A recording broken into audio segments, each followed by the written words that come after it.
Welcome back to the Deep Dive. It is Monday, February 16th, 2026. Hello again.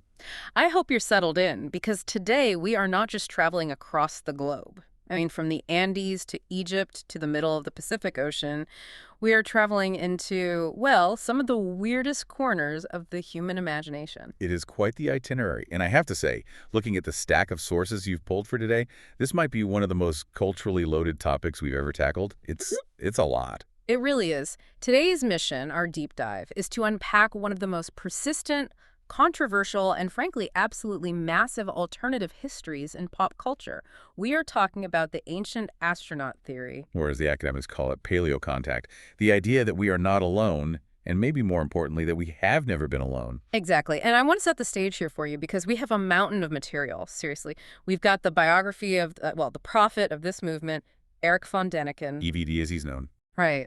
We have deep dives into the archaeology of Rapa Nui, that's Easter Island.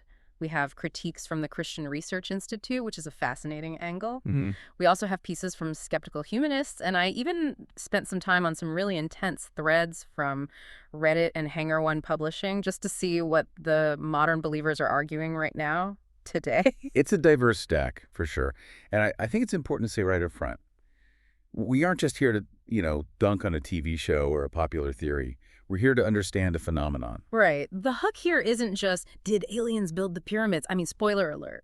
We're pretty sure they didn't. The real hook, the real question for this deep dive is, why do millions of people, and I mean millions, desperately want to believe that they did? That is the ultimate question, isn't it? It's about credit.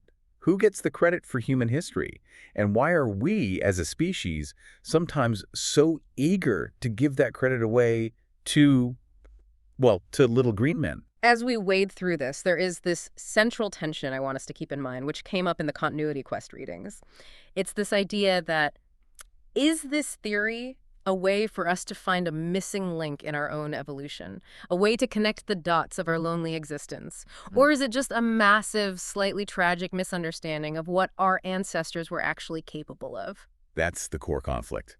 And just to define our terms early for you, the listener, when we talk about ancient astronauts, we are discussing the pseudo-archaeological belief that intelligent extraterrestrials visited Earth in antiquity. A long, long time ago. A very long time ago. The theory posits that these visitors didn't just stop by for a look or to, refill their water tanks. They fundamentally influenced human culture, technology, religion, and perhaps even human biology itself. They were the teachers, the architects. In some cases, they were the gods themselves. Precisely. And we have to set the academic tone here immediately. Well, this is an absolute staple of pop culture. I mean, You can't turn on the TV on a Sunday without seeing a guy with wild hair talking about aliens.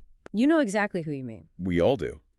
But mainstream academia categorizes this strictly as pseudo-archaeology and pseudoscience. Hey, archaeologists are not on board. I was reading some of the critiques from the Skeptical Humanities source, and annoyed doesn't even begin to cover it. They're furious. They're furious because it erases their work. It erases lifetimes of careful excavation and analysis. But, and this is what makes it a deep dive, we can't just dismiss the psychological aspect. Why are we so drawn to this? There is a deep, almost primal need to believe that history is more mysterious than just people stacking rocks. It's the Inkblot, right? That's one of the frameworks we're going to be using today. Yes, exactly. We are going to borrow a framework by the archaeologist and critic Kenneth Fetter. He's been writing about this stuff for years. He breaks down the ancient astronaut theory into three core hypotheses: the Inkblot, the amorous astronaut, and the one that I think is the most telling and perhaps the most uncomfortable. Our ancestors, the dummies. Our ancestors, the dummies. It sounds harsh, but when you actually look at the arguments, it's frighteningly accurate. It really is. But let's start at the beginning. Where did this actually come from? Because when you read the forums, and I spent way too much time on the Hanger One threads last night, people act like this is some kind of secret knowledge passed down from the Sumerians themselves. Right, like it's a hidden truth. But it's not. It's actually quite modern. It's a 20th century invention through and through. Yeah, looking at our sources, the so-called founding fathers aren't Mayan priests or Egyptian scribes.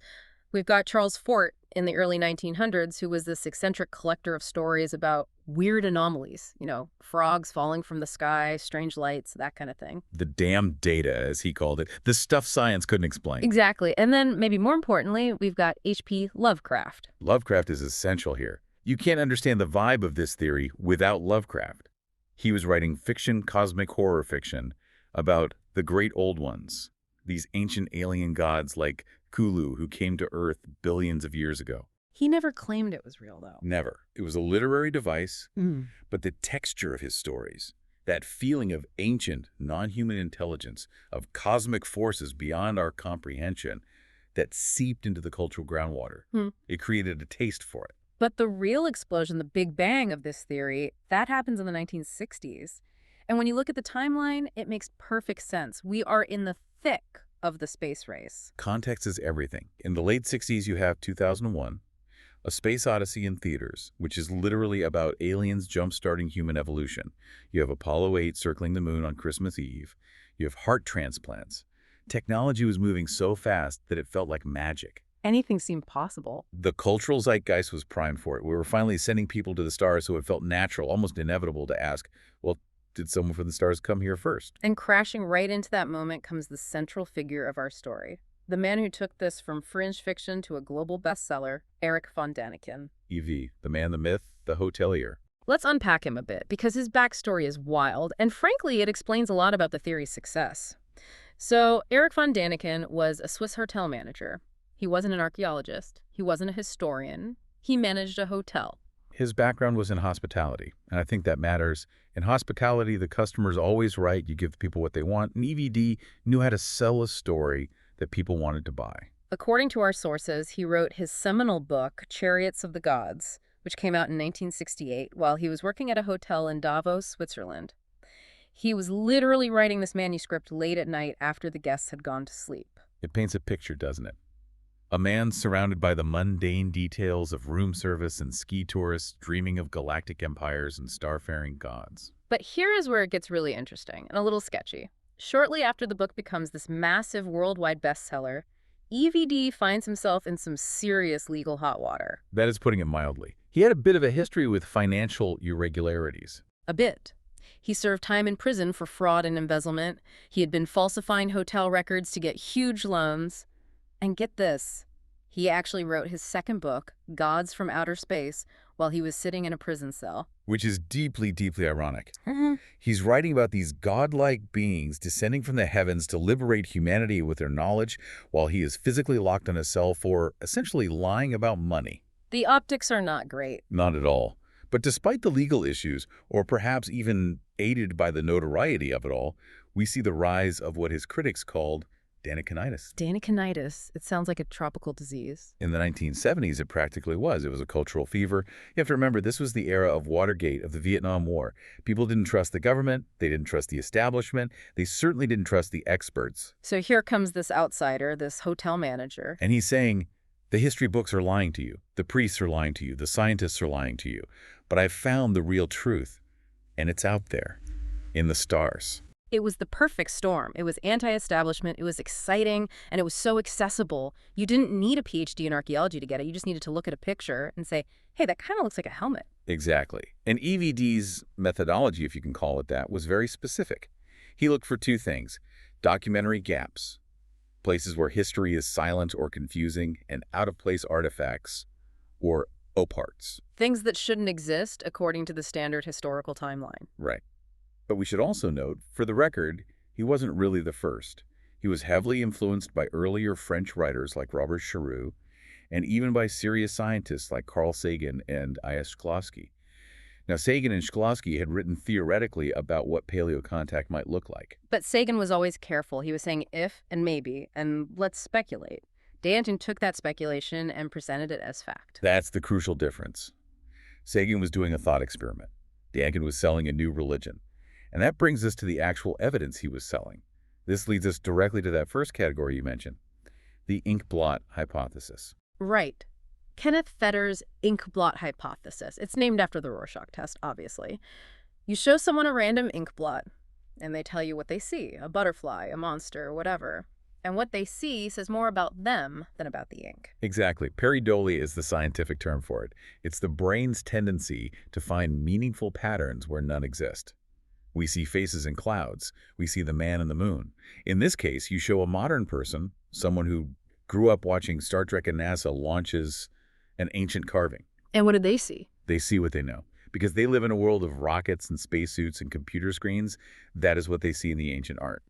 They project the present onto the past, the cognitive mirror. And the most famous example of this, the absolute poster child for the entire Ancient Aliens genre, has to be the Sarcophagus of Palenque. The Mayan astronaut. Oh, Yeah. yeah. If you buy a book on this subject, this image is on the cover. It's iconic. So, for the listener, let's visualize this. This is a massive, intricately carved limestone sarcophagus lid. It was found deep inside the Temple of Inscriptions in Palenque, Mexico. It dates back to the 7th century. It's the tomb of the great Mayan ruler, Pacal. And it depicts a man, Pacal, in a very complex, twisted pose surrounded by dense imagery. It is a masterpiece of Mayan art. Yeah. Dense, symbolic, beautiful, just breathtakingly complex. It is. But when Erich von Däniken looked at it in 1968, he didn't see a king being reborn. He saw, well, let me just quote his description from the source material because it's so specific. Go for it. He said the man is sitting in a bucket seat, leaning forward like a racing driver. He said his hands are manipulating controls, his foot is on a pedal, he has an oxygen tube in his nose, and he's staring into a telescope or a navigation screen. And the best part. And at the bottom, flames, rocket exhaust, a spaceship blasting off. It's a very persuasive description if you have absolutely no context for Mayan culture. If you treat it like a technical diagram from a NASA manual, sure, it kind of looks like a guy riding a weird motorcycle. Right. If you just glance at it, you go, whoa, that guy's flying a jet. But this is where the deep dive part comes in. We can't just glance. We have to read the manual. We have to understand the language of the image. And we have the manual. We can read Mayan hieroglyphs. We understand their iconography. So let's decode what is actually happening in that image, because it is far more interesting and profound than a simple spaceship. Okay, let's start with the rocket itself, the big cross shape that Pacal is sitting on. That is the world tree, or Waka-chan. In Mayan cosmology, the universe has 3 levels: the heavens, the earth, and the underworld, or Xibalba. The world tree is the sacred axis that connects them all. Pacal isn't sitting in a cockpit. He is positioned at the base of this cosmic tree, at the intersection of these worlds. And the details that Däniken conveniently missed are crucial here. At the very top of this rocket, there's a bird. A very prominent bird. It's the celestial bird, or Itsam. It represents the heavens. So, unless ancient alien spaceships had mythological birds perched on the nose cone as hood ornaments, the technological theory falls apart right there. Okay, so not a rocket. What about the exhaust, the flames at the bottom? That's pretty convincing visually. Look closely at that exhaust. It's not fire. It's a skeletal jaw. It is the gaping maw of the white bone snake, or the earth monster. It represents the portal to the underworld. Pacal isn't blasting off into space. He's falling down. He is falling down into the afterlife. The entire image depicts his death and descent into Xibalba, from which he will be reborn as a god, just like the maize god. The motion is completely the opposite of what Däniken claimed. So Däniken says he's going up. The Mayans say he's going down. He is descending into death to be reborn. And the so-called controls he is holding, those aren't joysticks. They are traditional Mayan gestures involving ritual objects, likely related to bloodletting ceremonies or resurrection. The oxygen tube in his nose. That's a common piece of Mayan funerary jewelry. A nose bead. We see it on tons of other carvings. So it's a spiritual journey, a statement about death and rebirth, not a physical flight? Precisely. But the inkblot is powerful.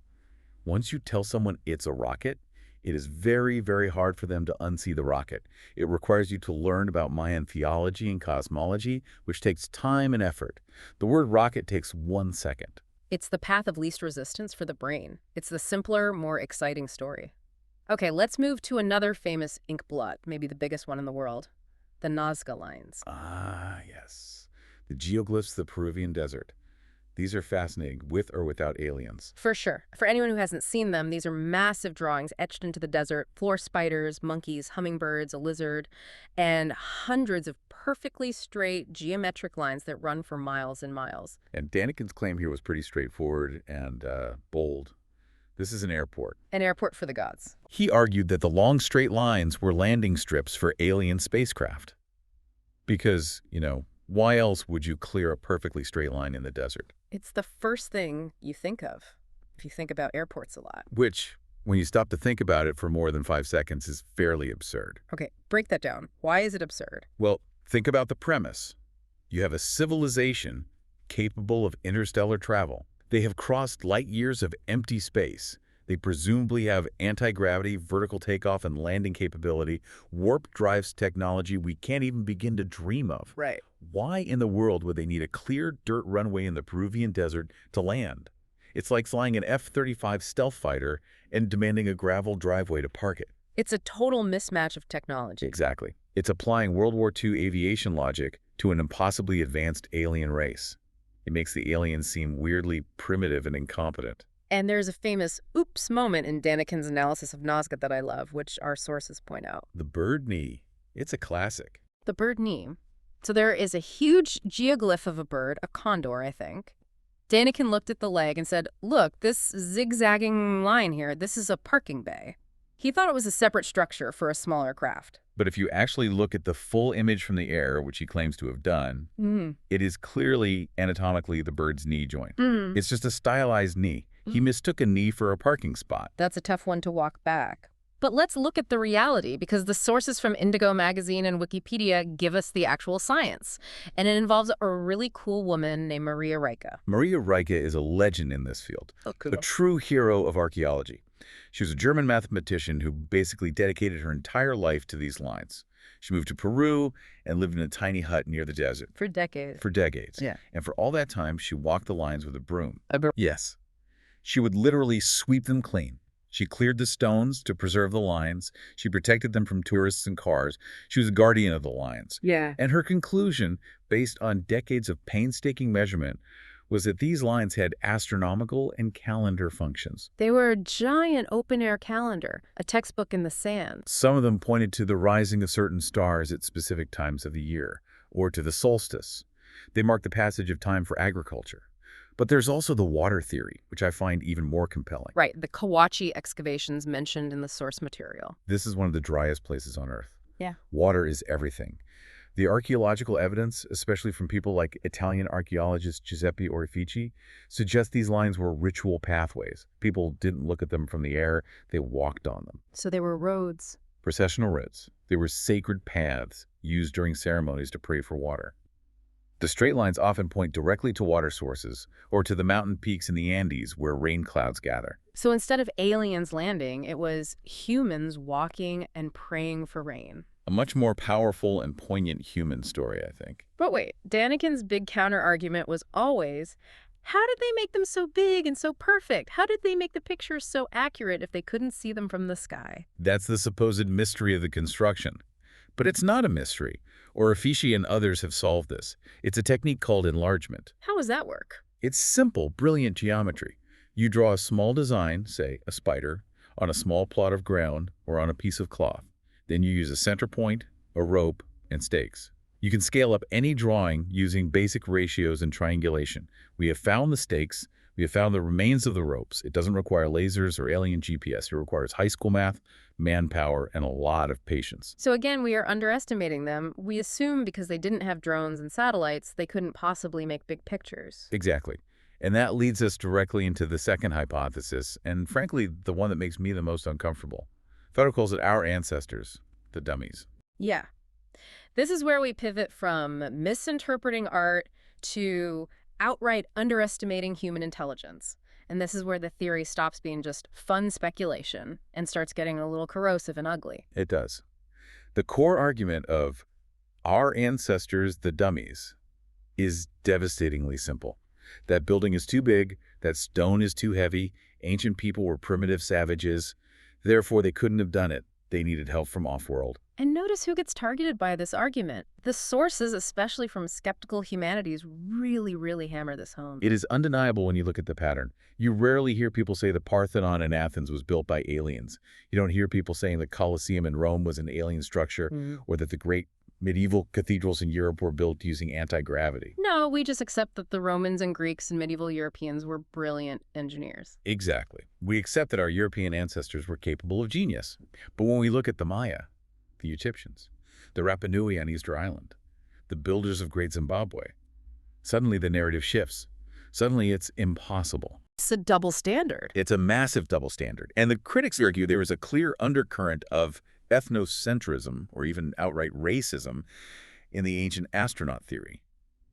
It consistently assumes that those people, non-white indigenous people, couldn't possibly have figured out engineering and architecture on their own. It strips the agency and the genius away from them. It's essentially saying, you brown people couldn't have built this amazing thing. A technologically superior, often depicted as white-skinned, being from space must have done it for you. That is the subtext. Yeah. And sometimes it's not even subtext, it's just text. It diminishes the accomplishments of entire cultures. Okay, so let's look at the big one, the Great Pyramid of Giza. We pulled a thread from Reddit and Hangar One Publishing where people are still debating this. The claim is always the same. We don't know how it was built. They had no tools, no precision. It must be an energy plant. The pyramid power plant theory is very popular online right now. The idea is that the pyramid wasn't a tomb at all, but a machine to generate microwave energy or harvest piezoelectricity from the Earth's crust. It sounds very sci-fi. But when we look at the actual archaeology, do we really not know how it was built? We know a tremendous amount about how it was built. This idea that it's a total mystery is just false. We have the quarries where the stones were cut. We can see the tool marks. We have found the copper alloy chisels they used. We have found evidence of the ramps they used to haul the stones. And my favorite part, we found the people. We found their city. Yes, the worker villages at Giza. This discovery changes everything.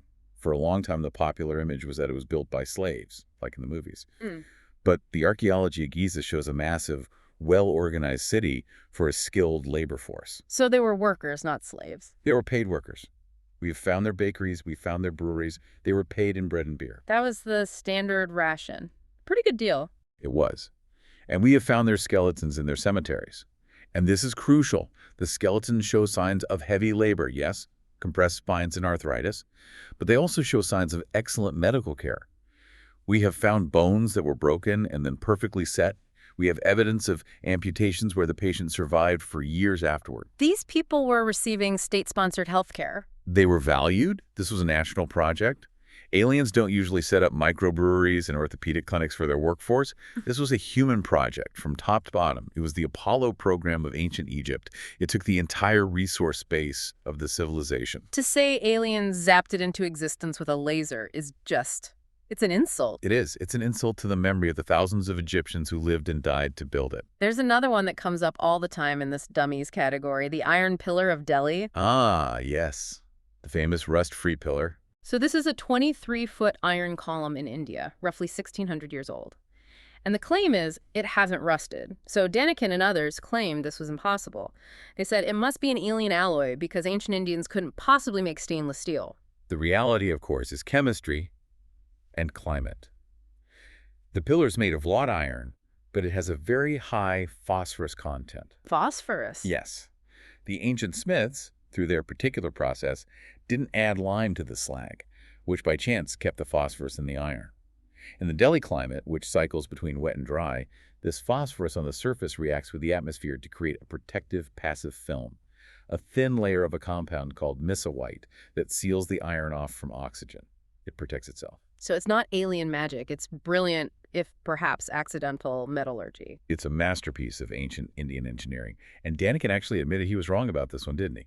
He did, which is rare for him. He eventually conceded it was human-made after he was shown the science. But the myth persists. I saw it on the forum just last week. That's the thing about these stories. Once they are out there, they are almost immune to retraction. They just keep circulating. And that brings us to a place that feels like the edge of the world, a place that has become a ground zero for this kind of thinking. Rapa Nui, Easter Island. This is a favorite target for the Ancient Astronaut crowd. It's the ultimate isolated laboratory. You have this tiny remote island, thousands of miles from anywhere, covered in these massive, enigmatic stone heads, the Moai. And the claim is the standard one we've seen before. The statues are too heavy to move. The island has no trees to use as rollers. Therefore, they must have used alien anti-gravity or levitation to put them in place. Right. The whole mystery hinges on that question. How did they move them if there were no trees? But our source, Articulating Rapa Nui, which is a fantastic piece of research, blows this wide open. First of all, the premise is wrong. The island did have trees. It did. Oh, yeah. Pollen analysis from lakebed cores shows that the island was once covered in massive palm forests. Some of the largest palm trees in the world grew there. So the wood, for rollers, for levers, for ropes, it was all there. So what happened to them? Deforestation happened later. It was a complex ecological collapse, partly due to humans cutting them down, but also largely due to the arrival of the Polynesian rat, which came with the settlers. The rats ate the palm seeds and prevented the forest from regrowing. Rats and humans, a classic combo for ecological disaster. But even more fascinating is the oral history. The Rakanui people themselves have always said how the statues moved. They say they walked. Neki neki, that's the phrase. They walked without legs. And for a long time, Westerners just laughed at that. Oh, listen to the silly savages with their stories of magic walking statues. Until experimental archaeology in recent years showed exactly what they meant. Several teams, including one led by archaeologists Terry Hunt and Carl Lipo, actually tried it. They made a precise replica of a Moai, put ropes around its head, got 3 teams of people, and they rocked it. Left, right, left, right. It's like moving a refrigerator. You don't pick it up and carry it, you shimmy it from side to side. Precisely. And when you do that with a Moai, because of the way the belly is curved and the center of gravity is positioned low and forward, it literally walks. It waddles forward, step by step. No way. It works. You can watch the videos online. It's incredible. Oh. So the magic walking was actually a precise description of the engineering technique they used. So the oral tradition was literal truth all along. It was physics. And it explains why so many of the statues found along the ancient roads are fallen forward. Because if you lose the rhythm, they tip over. No aliens required. Just a genius understanding of mass and balance. There is a really powerful counter-narrative in the source material regarding the Hokulea voyage. Can you explain that? Because this ties directly into this continuity theme we're exploring. This is crucial. The ancient astronaut theory often relies on the idea that ancient people were stuck, that they couldn't cross vast oceans, that places like Easter Island had to be visited by outsiders from space because Polynesians couldn't possibly have found it. Right. But the Hokulea is a traditional double-hulled sailing canoe built in the 1970s. Modern Polynesians, using a master navigator named Malpiailug, sailed it from Hawaii to Tahiti and back, thousands of miles of open ocean with absolutely no modern instruments, no GPS, no compasses, no sextants. Just using the stars and the ocean currents. Stars, swell patterns, bird migration paths, cloud formations over distant islands. It was a stunning feat that proved definitively that their ancestors were the greatest navigators in human history. They were the astronauts of the Pacific. They colonized the largest ocean on Earth while Europeans were still nervously hugging the coastlines. So when you say aliens must have helped them colonize the Pacific, you are erasing one of the greatest achievements in the history of human exploration. You are robbing them of their heritage. You are dismissing your genius. There's a story in the source about a local Rapa Nui man, Beto Ika. He was talking to a researcher, an archaeologist, and he pulled out his genealogy. This was the part that really struck me. It's so telling. Yes. He traced his family lineage back, generation by generation for 10 generations, to the founding ancestor, Hotu Matuai. The researcher was skeptical because the radiocarbon dating suggested a different timeline for settlement. But Beto Ika rejected the carbon dating. He pointed to his list of ancestors and said, "This is the truth." It shows this incredible clash of paradigms, doesn't it? You have Western science with its carbon dating saying one thing, you have indigenous tradition with its genealogy saying another, and then you have the alien theory coming in from the side and saying, actually, none of you did it. It was spacemen. And that third option is the most damaging. It disrespects the science and the tradition. It turns a complex, fascinating human history into a simple, dumb cartoon. So why does it persist? We are in Section 5 now, looking at pop culture and what we're calling the continuity quest. Because despite everything we've just said, despite the chemistry, the walking statues, the workers' beer people still believe, the theory is more popular than ever. Oh, absolutely. And we have to talk about the 800-pound gorilla in the room. Ancient Aliens, the show on the History Channel. It is a juggernaut. It's been on for more than a decade. I looked at the episode list from our source. They've done episodes on alien arsenals, anti-gravity, Akhenaten, the Vikings. The Vikings. What's the Viking connection? I'm so glad you asked. The show asks, and I quote, was Thor's hammer actually a directed energy weapon? Was Odin an alien commander leading a fleet of starships? Of course they did. It's the fire hosing technique we mentioned earlier, which critics point out. You just throw so many questions, so many what-ifs, from so many different cultures and time periods that the viewer gets overwhelmed and can't process it all critically. And they use that rhetorical device constantly. Is it possible? Followed by the inevitable, ancient astronaut theorists say yes. Exactly. Is it possible that the Vikings had lasers? Well, no, obviously not. But by asking the question in that serious, dramatic tone, you plant the seed of doubt. And we see this in the Reddit threads, too. It's not just casual viewing, it's a community. People are building on these ideas, talking about the pyramids as portals or consciousness generators. It's become a full-blown modern mythology. It's almost religious. That is the key, I think. It is a substitute religion. And this brings us back to the continuity quest. Break that down for me. What is that quest? Humans hate silence. We hate gaps in the story. And prehistory, the vast expanse of time before writing, is mostly silent. We have pottery shards, we have bones, we have stones, but we don't have personal stories. We don't have names. We don't know what the builder of Stonehenge was thinking when he woke up in the morning. It's a blank page in our family album. And the alien theory comes along and fills that blank page. It fills the silence with noise. It fills it with a cinematic narrative. Yeah. Suddenly, those silent stones aren't just tombs or temples. They are parts of a galactic war or a star map or a cosmic genetic experiment. It connects our mundane little history to the grand story of the cosmos. It makes us feel special, like we are the children of the stars. It gives us a more exciting origin story. It does. It's a unified theory of everything. If aliens did it, then the pyramids and the Moai and the Nazca Lines and the Viking gods are all connected. It's one big, simple story. Real archaeology is messy. It's about distinct cultures doing different things for different reasons at different times. That's harder to wrap your head around. And then there's the amorous astronaut hypothesis that Feder mentioned. Right. The idea that we are biologically part alien, that they came down and mated with early humans or genetically engineered us. The missing link wasn't a half-ape, half-human. It was an alien intervention. Exactly. It solves the mystery of why humans are so different from other primates. We had help. But biologically, we don't need that explanation. Evolution explains it perfectly fine. But emotionally, people want to believe they have a divine or cosmic spark. It's more flattering. We have a source here from the Christian Research Institute that calls game over on space invaders. That's an interesting perspective. They argue from a theological standpoint. They say that while finding aliens wouldn't necessarily disprove God, the actual evidence for ancient aliens is non-existent. They view the whole thing as a distraction from true spiritual reality, a materialist attempt to replace God with aliens. So whether you are a secular, scientific skeptic or a religious believer, the Ancient Astronaut Theory is kind of an unwanted guest at the party. It seems so. It satisfies a craving for wonder, but it does so by utilizing what you could call junk calories for the mind. It gives you the feeling of understanding history without doing any of the hard work of actually understanding it. Junk food for the curious mind. That's a perfect way to put it. It really is. So, let's wrap this up. We've gone from a Swiss hotel manager's imagination in the 60s to a global pop culture phenomenon that just will not die. It has mutated, it has evolved, but the core of it remains the same. And that core is this deep-seated refusal to accept that our ancestors were brilliant, capable, and, well, just human. We look at a pyramid and we think, I couldn't build that. I mean, I certainly couldn't build that with my friends on a weekend. So we project that inability backward and assume they couldn't build that. But they didn't have iPhones and Netflix to distract them. They had time, they had generations of focus, and they had massive social organization that we can barely comprehend. And they had ingenuity.